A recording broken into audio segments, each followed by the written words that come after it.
क्या आपने कभी रात में किसी औरत के रोने की आवाज सुनी है? अगर हां, तो दुआ कीजिए कि वो सिर्फ आवाज हो, क्योंकि अगर वो पोंतियानक थी, तो आप बच्चा नहीं पाते। पोंतियानक एक खून पीने वाली आत्मा, एक ऐसी औरत जो अपने बचपन के सपनों के साथ जिंदा जलाई गई थी। जब वो गर्भवती थी, उसके पति ने उसे मार दिया। कहते हैं वो औरत वापस आई, लेकिन इंसान बनकर नहीं, एक बदला लेने वाली रूह बनकर। सेफ्ट कपड़े, खुले काले बाल, लाल आंखें उसकी पहचान है।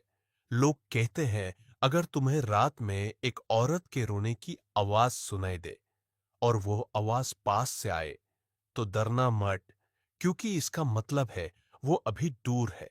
लेकिन अगर वो आवाज दूर से आए, तो भाग जाओ, वो तुम्हारे बिल्कुल करीब खड़ी है। एक बार एक लड़का रिजाल अपने दोस्तों के साथ जंगल के पास गया। उन्होंने चैलेंज लिया रात भर जंगल में नहीं रुकने का। जंगल के बीच में एक छोटी सी झोपड़ी थी, जहां लोग कहते थे पुंतियानक देखी गई थी। रात के 2 बजे आवाज आई, किसी औरत के रोने की। पहले सब हंसे, फिर चिल्लाना शुरू हुआ। एक दोस्त फिक्री झोपड़ी के पीछे गया आवाज देखने। 2 मिनट गुजरे, फिर एक चीख, सब भाग गए।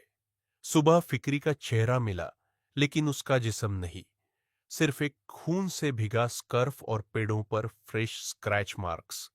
उसी जंगल के पास एक मस्जिद है, जहां आज भी हर जुम्मे के दिन लोग एक्स्ट्रा दुआ पढ़ते हैं। उनका कहना है उस रात के बाद पोंतियानक और ज्यादा एक्टिव हो गई है। उससे रोका नहीं जा सकता, सिर्फ टेम्पररी रोक सकते हो, एक लोहे की कील उसके गले में थोक कर। लेकिन अगर तुम्हारा डर ज्यादा हो, तो वो तुम्हारे सपनों में आएगी।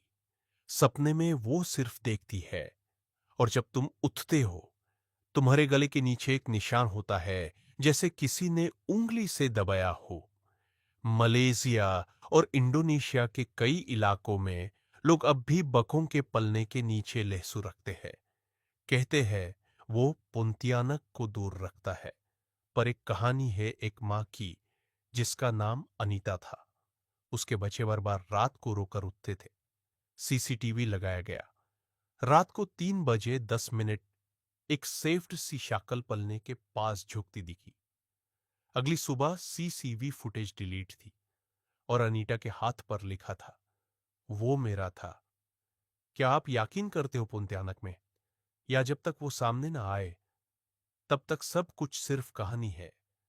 लेकिन याद रखना, अगर कभी किसी जंगल से रोती हुई आवाज आए, तो पालत के मत देखना, कहीं तुम्हारी आंखों में वो लाल आंखें ना घुस जाए।